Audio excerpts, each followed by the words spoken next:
Assalamualaikum warahmatullahi wabarakatuh. Halo semuanya, kami dari kelompok 5 IKM 4D akan menjelaskan mengenai kesehatan ibu dan anak dalam Islam.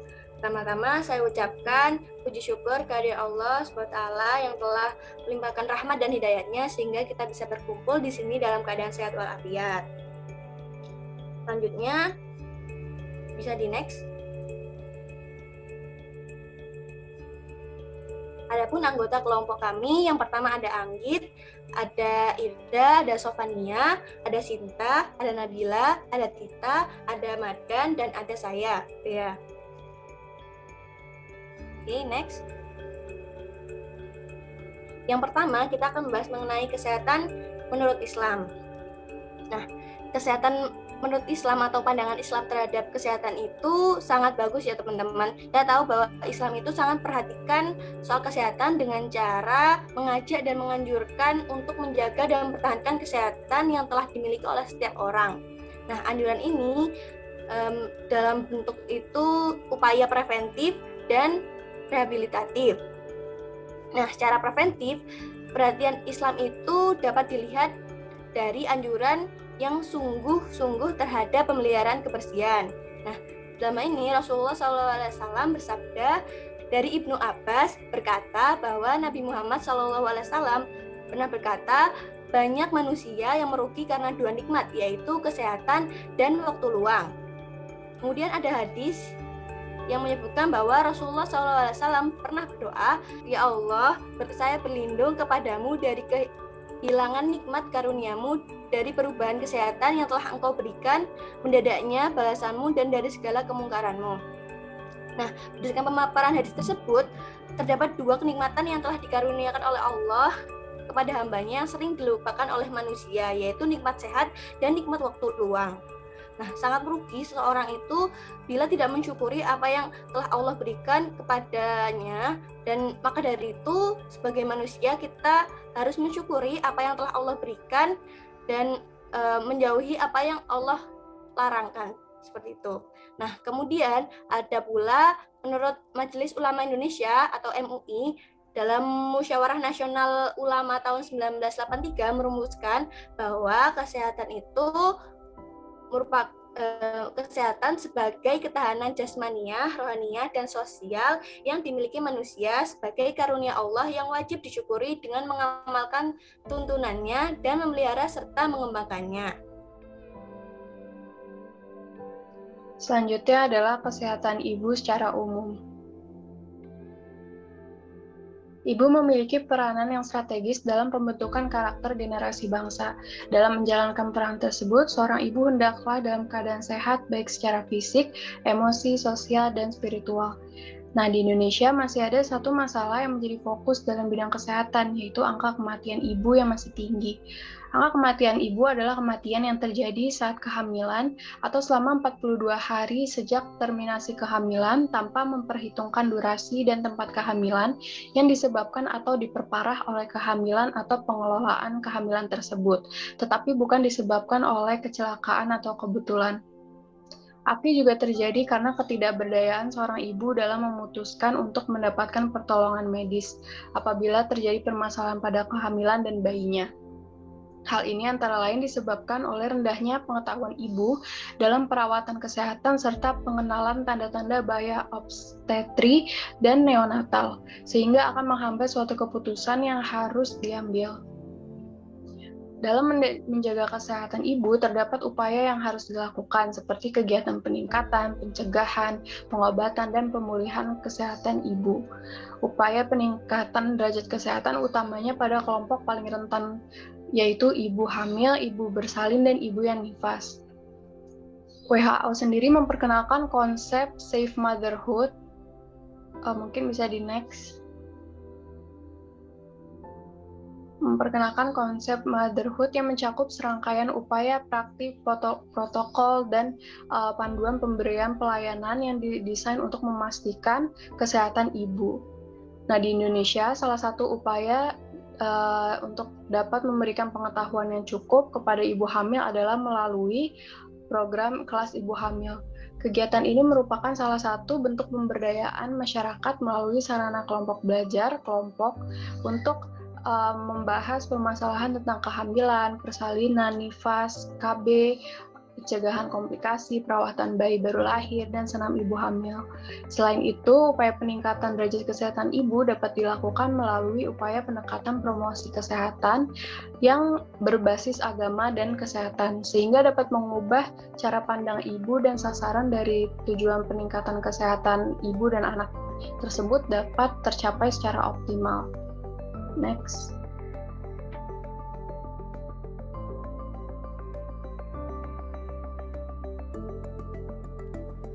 Yang selanjutnya yaitu kesehatan ibu menurut Islam. Next. Pertama, kita akan membahas tentang ibu hamil. Kata hamil sebenarnya berasal dari bahasa Arab yang diambil dari kata hamala yamilu hamlan, yang secara bahasa berarti membawa, memikul, membebani, dan mengandung. Kehamilan adalah suatu kondisi seorang wanita tumbuhnya janin di dalam rahimnya. Kehamilan seorang ibu sangat penting karena semua hal yang akan dialami masa depan dibangun dan dibentuk pada periode kehamilan. Nah, ketika seorang wanita sedang hamil, harus menjaga dirinya dengan sebaik-baiknya dan memperhatikan semua yang ia lakukan, mulai dari makanannya, perasaannya, perilakunya, dan apapun yang ia lakukan akan tercermin pada janinnya. Next. Dalam Islam, masa kehamilan dibagi menjadi 3. Menurut Quran Surat Al-Mu'minun ayat 14. Yang pertama adalah tahap nutfah. Tahap ini di mana calon anak masih berbentuk cairan sperma dan sel telur selama 40 hari. Setelah itu, masuk ke tahap alaqah, di mana setelah 80 hari anak dalam janin, nutfah tersebut berkembang menjadi segumpal darah kental dan bergantung pada dinding rahim ibu. Tahap terakhir yaitu tahap baqdoh, di mana setelah janin berusia 120 hari, berkembang menjadi segumpal darah dan siap menerima hembusan ruh dari Allah Subhanahu wa Ta'ala. Next.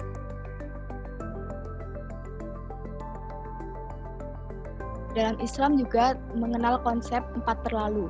Yang pertama yaitu terlalu muda. Terlalu muda berarti ibu hamil pada usia kurang dari 20 tahun.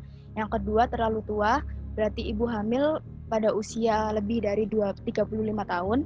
Yang ketiga yaitu terlalu dekat, jarak kehamilan kurang dari 2 tahun. Dan yang terakhir yaitu terlalu banyak, jumlah anak yang dilahirkan lebih dari 3 anak. Next.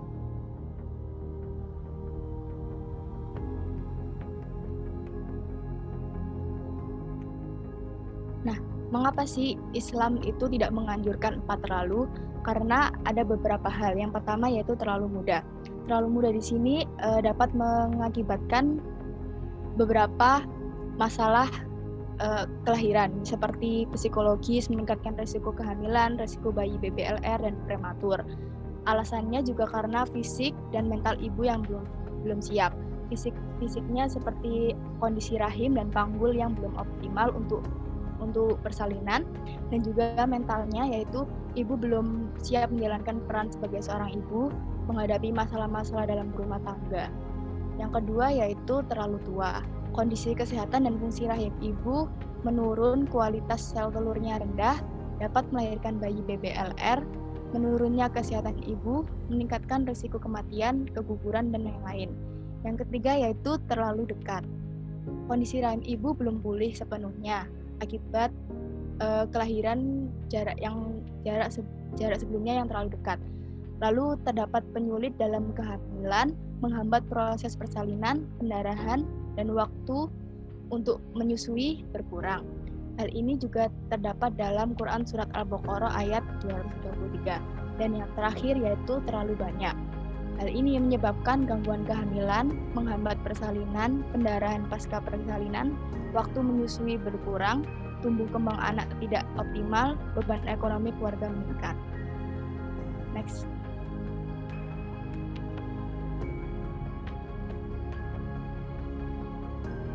Tugas ibu hamil menurut Islam yang dianjurkan. Yang pertama yaitu bergembira atas berita kehamilan.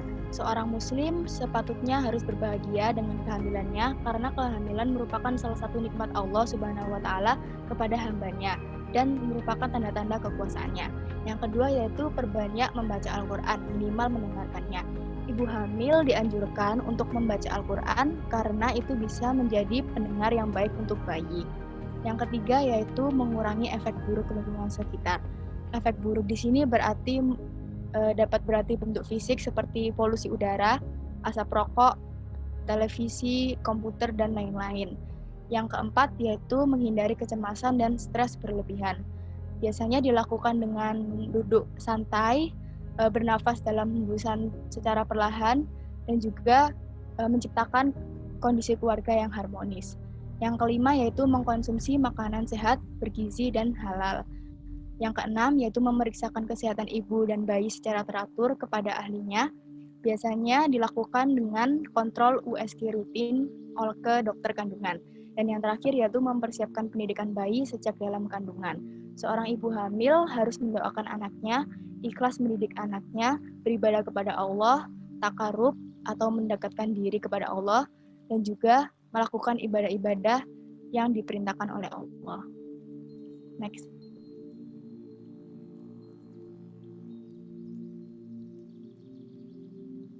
Selanjutnya yaitu faktor ibu yang mempengaruhi kesehatan janin. Yang pertama yaitu ada usia ibu. Ibu yang hamil terlalu muda atau terlalu tua berisiko kurang baik bagi perkembangan anak.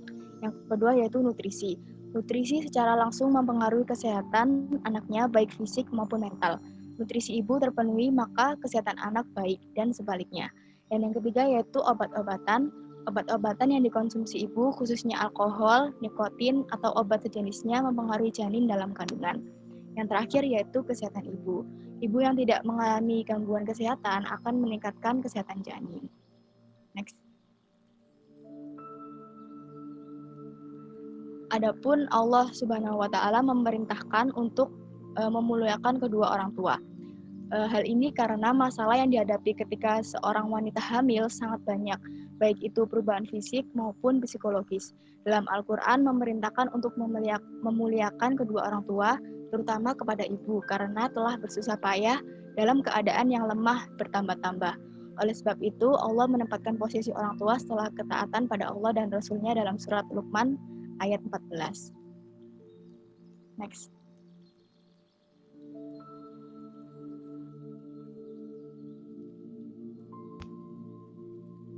Selanjutnya yaitu dalam Islam ketika ibu hamil yang harus dilakukan yaitu yang pertama membaca Al-Quran.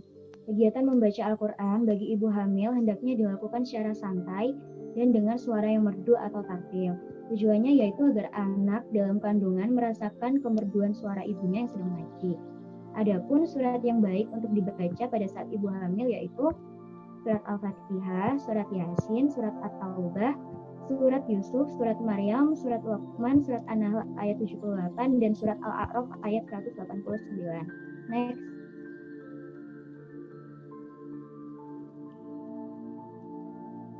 Yang kedua yaitu sholat. Ibu hamil yang mengerjakan sholat akan mendapatkan banyak sekali manfaat, baik secara fisik maupun batin. Ketika sholat, otot-otot ibu hamil yang kaku menjadi renggang, sehingga aliran darahnya menjadi lancar, dan janin juga menjadi sehat. Allah berfirman dalam Quran surat Al-Baqarah ayat 43, A'udzu billahi minasyaitonir rajim. Bismillahirrahmanirrahim. Wa aqimus sholata wa atuz zakata warka'ul ma'ar raki'in. Artinya, dan laksanakanlah sholat, tunaikanlah zakat, dan rukuklah beserta orang-orang yang rukuk. Next.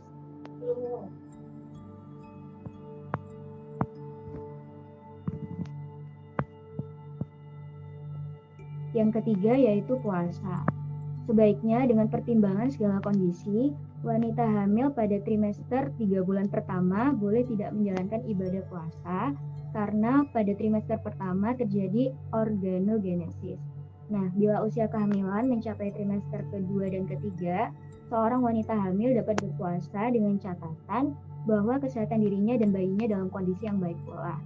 Diriwayatkan oleh Ibnu Abbas bahwa wanita hamil dan menyusui termasuk dalam kelompok orang-orang yang difirmankan Allah. Dan wajib bagi orang-orang yang berat menjalankannya jika mereka tidak berpuasa, yaitu membayarkan fidyah, yaitu memberi makan seorang yang miskin. Tercantum dalam Quran surat Al-Baqarah ayat 184. Next.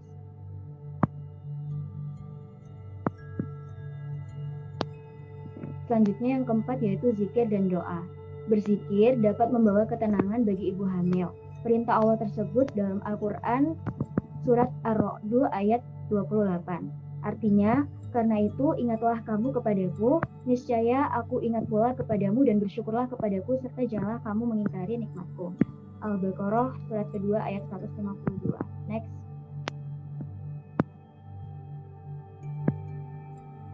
Yang kelima yaitu membaca Asmaul Husna. Asmaul Husna berarti nama-nama Allah yang indah dan baik. Allah memerintahkan kita untuk selalu menyebut namanya melalui Asmaul Husna. Perintah itu terdapat dalam Al-Quran, yaitu walillahilladzi asma'ul husna fala'udhu biha wa narawud dani yahudinu fi alumnai yahus wan makanu ya'im mu'in. Artinya, hanya milik Allah Asmaul Husna, maka bermohonlah kepadanya dengan menyebut Asmaul Husna itu dan tinggalkanlah orang-orang yang menyimpang dari kebenaran dalam menyebut nama-namanya. Nanti mereka akan mendapatkan balasan terhadap apa yang telah mereka kerjakan.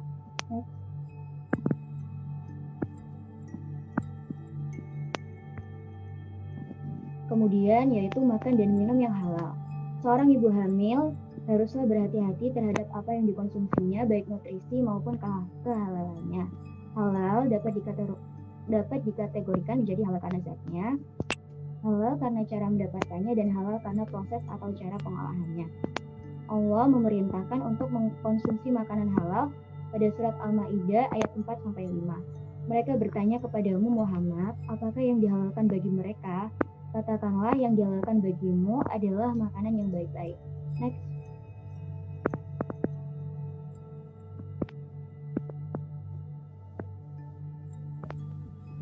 Baik, yang selanjutnya ada ibu nifas.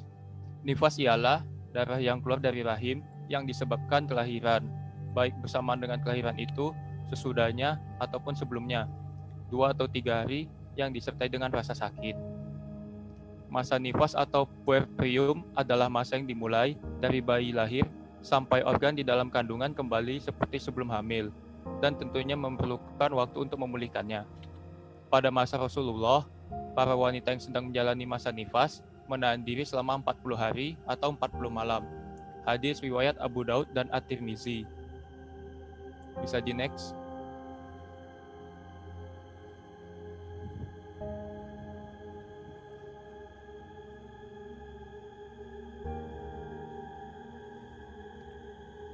Kemudian ada pun ketentuan yang harus dilakukan dari ibu nifas. Yang pertama itu bebas dari aktivitas ibadah fisik. Setelah melahirkan, seorang ibu akan mengalami masa nifas atau darah kotor selama 40 hari.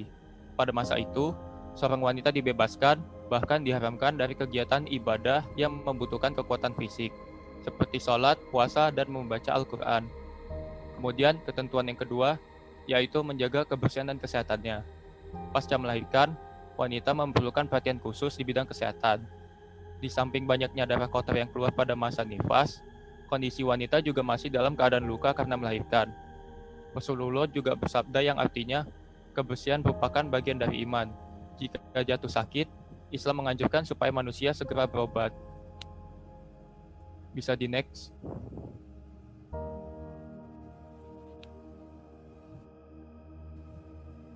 Kemudian ketentuan yang ketiga yaitu larangan untuk melakukan hubungan suami istri selama masa nifas. Islam melarang hubungan suami istri untuk melakukan hubungan intim pada masa nifas sampai darah kotor tersebut berhenti. Ini juga dijelaskan pada Quran surat Al-Baqarah yang berbunyi Bismillahirrahmanirrahim wa yas'alunaka 'anil mahid qul huwa adza faqtazilu nisaa fil mahid wala taqrabuhunna hatta yatahun fa iza tatahharna fa'tuhunna min haitsu amarukumullah innallaha yuhibbut tawwabina wa yuhibbul mutatahhirin, yang artinya, dan mereka menanyakan kepadamu Muhammad tentang haid, katakanlah itu adalah sesuatu yang kotor, karena itu jauhilah istri pada waktu haid dan jangan kamu dekati ketika mereka sebelum suci. Quran Surat Al-Baqarah ayat 222. Syekhul Islam Ibnu Taimiyah rahimahullah berkata, menggauli wanita nifas sama halnya dengan wanita haid. Hukumnya haram menurut kesepakatan ulama. Rasulullah bersabda, hendaklah ia bersedekah 1 dinar atau separuh dinar. Bisa di next.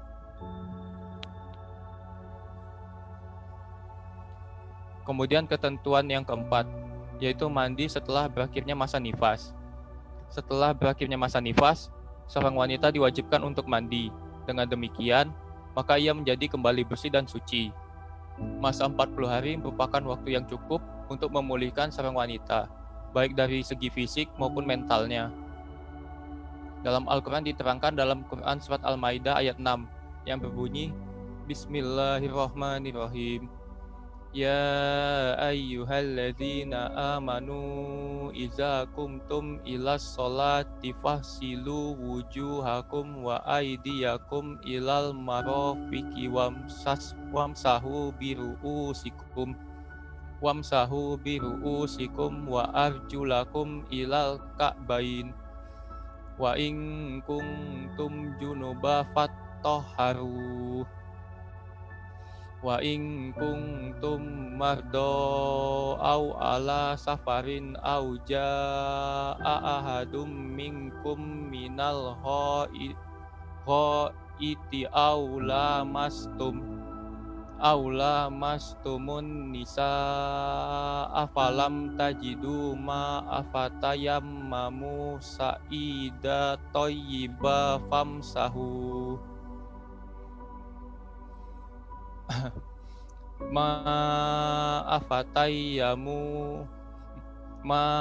afatayamamu sa'ida thayyiba famsahu bijuhikum wa aydikum min ma yuridullahu liyaj'ala alaikum min haraji walaki yuridu liyutahhirukum wa liyutimma ni'matahu alaikum la'allakum tashkurun, yang artinya, wahai orang-orang yang beriman, apabila kamu hendak melaksanakan sholat, maka basuhlah wajahmu dan tanganmu sampai ke siku, dan sapulah kepalamu dan basuh kedua kakimu sampai kedua mata kaki.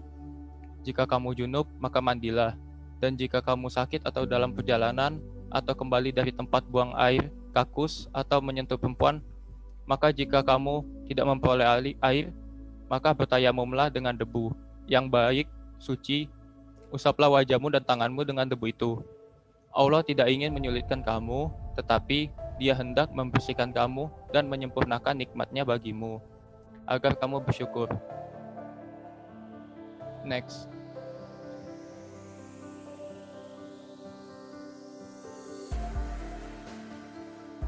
Yang selanjutnya adalah ibu melahirkan.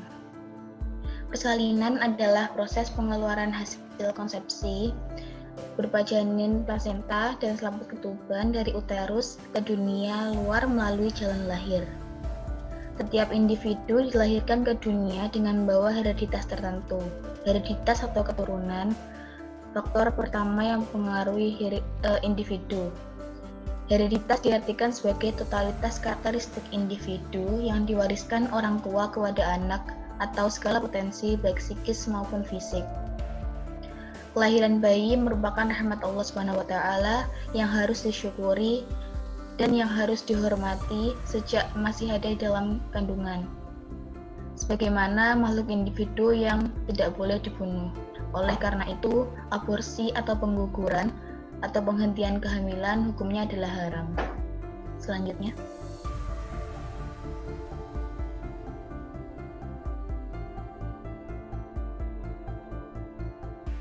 Anak yang baru lahir hendaklah didoakan agar mendapat berkah dari Allah dan dijauhkan dari segala godaan dan gangguan.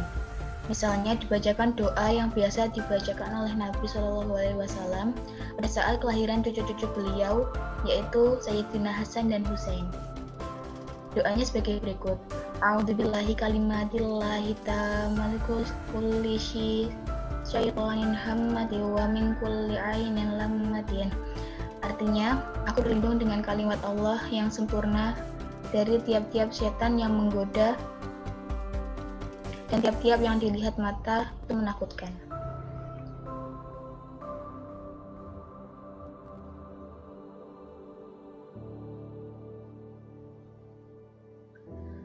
Selanjutnya adalah ibu menyusui. Menyusui adalah proses pemberian air susu ibu atau ASI kepada bayi sejak lahir sampai berusia 2 tahun. Jika bayi diberikan ASI saja sampai usia 6 bulan tanpa menambahkan dan mengganti dengan makanan atau minuman tambahan lainnya, merupakan proses menyusui eksklusif. WHO, World Health Organization, dan UNICEF merekomendasikan langkah-langkah berikut untuk memulai dan mencapai ASI eksklusif. Antara lain, yang pertama adalah menyusui dalam 1 jam setelah kelahiran. Yang kedua, menyusui secara eksklusif, yaitu hanya ASI tanpa ditambah makanan atau minuman lain. Yang ketiga, menyusui kapanpun bayi meminta, sesering yang bayi inginkan siang dan malam, dan mengendalikan emosi agar pikiran bayi tenang. Selanjutnya,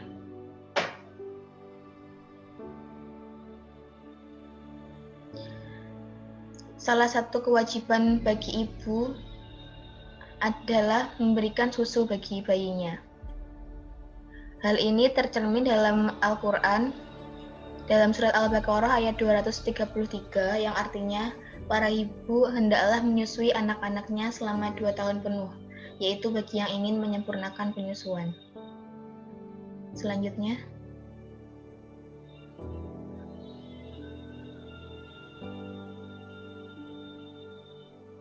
sementara untuk dalil ibu menyusui, ajaran Islam menegaskan bahwa pemberian ASI sebaiknya diberikan selama kurang lebih 2 tahun, sebagaimana dijelaskan dalam Quran surat Al-Ahqaf ayat 15. A'udzubillahi minasyaitonirrajim. Bismillahirrahmanirrahim. Wa wassaynal insana biwalidayhi ihsana. Hamalathu ummuhu kurha wa wada'athu kurha. Wa hamluhu wa fisaluhu 30 syahra. Hatta idza balagha ashuddahu wa balagha 40 sanah. Qala rabbi awzi'ni an ashkura ni'mataka allati an'amta 'alayya wa 'ala walidayya wa an a'mala shalihan tardahu aslih fi dhurriyyati inni tubtu ilaika wa inni minal muslimin. Artinya, dan kami perintahkan kepada manusia agar berbuat baik kepada orang tuanya. Ibunya telah mengandungnya dengan susah payah dan melahirkannya dengan susah payah pula. Masa mengandung sampai menyapihnya selama 30 bulan, sehingga apabila dia, anak itu telah dewasa dan umurnya mencapai 40 tahun, dia berdoa, "Ya Tuhanku, berilah aku petunjuk agar aku dapat mensyukuri nikmat-Mu yang telah Engkau limpahkan kepadaku dan kepada kedua orang tuaku, agar aku dapat berbuat kebajikan yang Engkau ridhoi, dan berilah aku kebaikan yang akan mengalir sampai kepada anak cucuku. Sesungguhnya aku bertaubat kepada Engkau, dan sungguh aku termasuk orang muslim." Quran surat Al-Ahqaf ayat 15.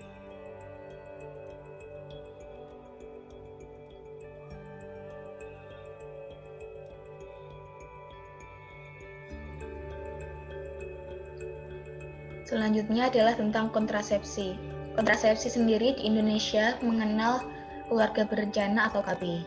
Keluarga berencana adalah upaya mengatur kelahiran anak, jarak dan usia ideal melahirkan, mengatur kehamilan melalui promosi, perlindungan dan bantuan, sesuai dengan hak reproduksi untuk mewujudkan keluarga yang berkualitas, yaitu keluarga yang dibentuk berdasarkan perkawinan yang sah dan bercirikan sejahtera, sehat, maju, mandiri, memiliki jumlah anak yang ideal, berwawasan ke depan, bertanggung jawab, harmonis, dan bertakwa kepada Tuhan Yang Maha Esa. Majelis Ulama Indonesia atau MUI mengatur permasalahan KB sesuai dengan hasil penelusuran mereka terhadap teks otoritas MUI, berpendapat bahwa keluarga berencana ialah suatu ikhtiar atau usaha manusia untuk mengatur kehamilan dalam keluarga, secara tidak melawan hukum agama. Ajaran Islam membenarkan keluarga yang berencana untuk menjaga kesehatan ibu dan anak yang sehat, cerdas, dan juga sholih. Selanjutnya,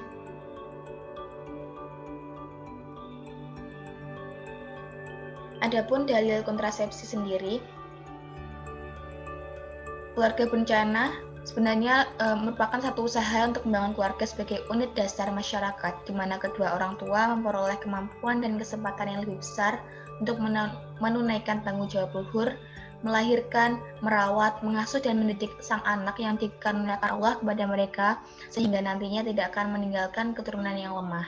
Sebagaimana diingatkan Allah dalam Quran Surat An-Nisa ayat 9, A'udzubillahi minasyaitonirrajim, Bismillahirrahmanirrahim. Wal yakhshal ladina law taraku min khalfihim dzurriyyatan dha'afan khafu 'alaihim falyattaqullaha wal yaqulu qawlan sadida. Artinya, dan hendaklah takut kepada Allah orang-orang yang seandainya meninggalkan di belakang mereka anak-anak yang lemah, yang mereka khawatir terhadap kesejahteraan mereka. Oleh sebab itu, hendaklah mereka bertakwa kepada Allah dan hendaklah mereka mengucapkan perkataan-perkataan yang benar. Selanjutnya,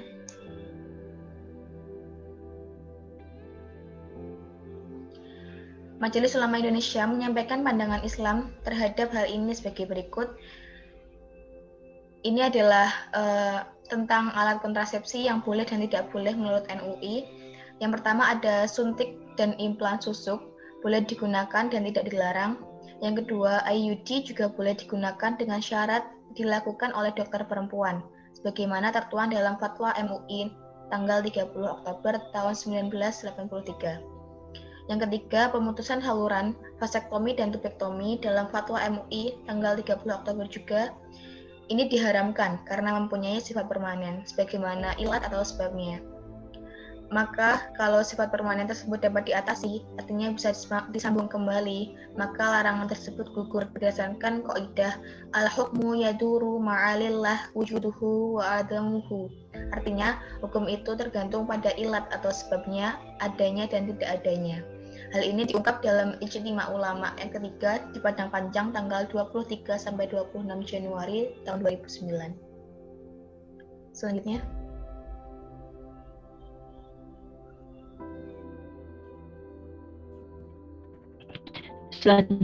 adalah kesehatan anak secara umum.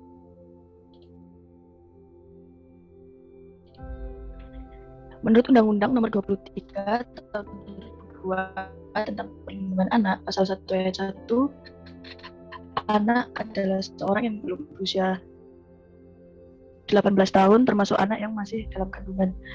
Anak merupakan aset yang sangat berharga, oleh karena itu anak yang diberikan oleh negara ditunjukkan pada adanya landasan hukum untuk menjaga tercapainya hak anak bangsa yang tercantum pada Undang-Undang Dasar RI Nomor 4 Tahun 1979 tentang Kesejahteraan Anak Pasal 2 ayat 1 sampai 4. Selain adanya landasan hukum tersebut, pemerintah New York dan mendapatkan 4 prinsip dasar hak-hak yang terkandung dalamnya. Yang pertama yaitu ada non-diskriminasi, kedua ada kepentingan yang terbaik bagi anak, yang ketiga hak untuk hidup, kelangsungan hidup, dan perkembangan. Yang keempat ada kewajiban untuk mengerti, melindungi, dan memenuhi hak seorang anak, tidak hanya milik pemerintah tetapi orang tua, keluarga, dan masyarakat juga memilikinya. Menurut kebutuhan dasar yang harus dipenuhi agar anak bisa tumbuh optimal. Yang pertama yaitu kebutuhan kesehatan dan gizi yang baik, antara lain dengan pemberian nutrisi seimbang, dimulai dengan pemberian air susu ibu selama 6 bulan pertama sejak anak dilahirkan, lalu dilanjutkan dengan pemberian makanan tambahan yang sesuai dengan periode tumbuh kembang hingga pemberian zat penting bagi tubuh. Yang kedua ada kasih sayang sejak dalam kandungan hingga usia 2-3 tahun. Kasih sayang orang tua akan sangat mempengaruhi pembentukan karakter dan kepribadian anak. Setiap anak perlu mendapatkan kasih sayang dan perlu perhatian dari keluarga serta rasa aman dan nyaman. Yang ketiga ada stimulasi. Kreativitas dan kecerdasan yang bagus hanya bisa diperoleh anak dengan adanya stimulasi dari orang-orang di lingkungan sekitar, sehingga orang tua berkewajiban membangun lingkungan yang kondusif bagi tumbuh kembang anak.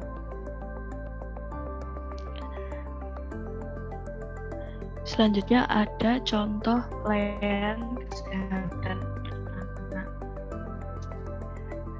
Contoh dari pelayanan kesehatan anak yang pertama ada penanganan komplikasi neonatal. Komplikasi neonatal adalah neonatal dengan penyakit dan atau kelainan yang dapat menyebabkan kecacatan dilakukan karena neonatal merupakan kelompok yang rentan mengalami gangguan kesehatan. Oleh karena itu, perlu adanya pelayanan kesehatan neonatal yang sesuai standar. Kunjungan neonatal ini dilakukan sebanyak 3 kali dan pelayanan yang diberikan adalah pemeriksaan sesuai standar manajemen terpadu bayi muda dan konseling perawatan bayi baru lahir termasuk ASI eksklusif dan perawatan tali pusar.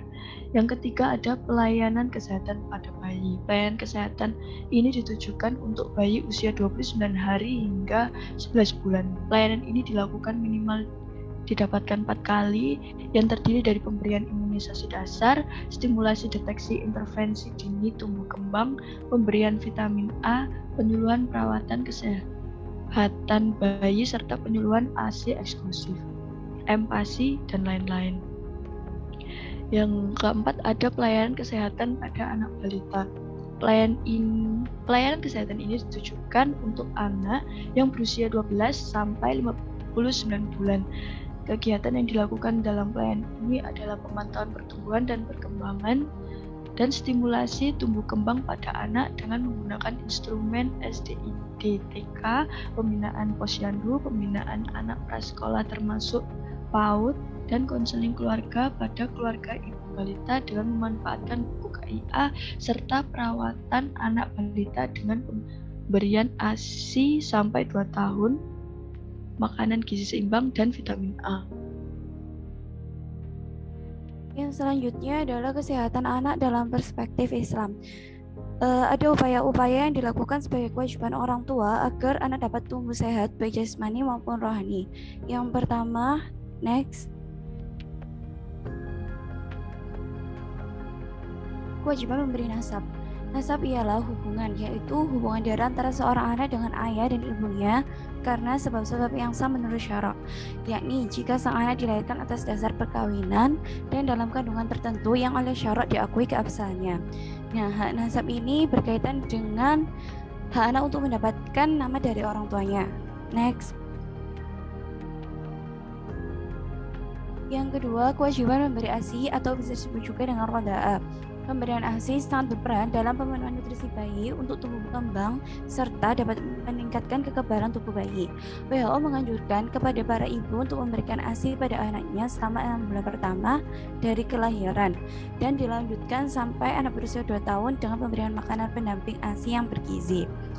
Pernyataan tersebut sesuai dengan firman Allah dalam Al-Quran surat Al-Baqarah ayat 233, Luqman ayat 14, dan yang ketiga, kewajiban mengasuh atau hadonah. Hak untuk mendapatkan asuhan seperti pendidikan dan pemeliharaan untuk mengurus makan, minum, pakaian, dan kebersihan anak sejak periode kehidupan pertama sebelum ia dewasa. Pemeliharaan di sini berupa pengawasan dan penjagaan agar anak terhindar dari hal-hal yang dapat menjerumuskan mereka terhadap perkara yang mungkar. Next. Yang keempat, kewajiban memberi nafkah dan asupan gizi anak. Pemberian nafkah ini harus dari penghasilan yang halal. Untuk asupan gizi anak, sudah ada aturannya dalam Al-Quran. Makanan harus memenuhi 2 kriteria yang utama, yaitu halal dan baik, yaitu sehat dan layak dikonsumsi. Penjelasan ini terdapat dalam Al-Quran surat An-Nahl ayat 114, Al-Anfal ayat 69, Al-Baqarah ayat 168, Al-Ma'idah ayat 88. Makanan yang sehat yang dianjurkan oleh Islam tidak hanya terbatas pada persoalan halal dan haram, tetapi juga menyangkut gizi makanan tersebut serta tidak menimbulkan bahaya. Next.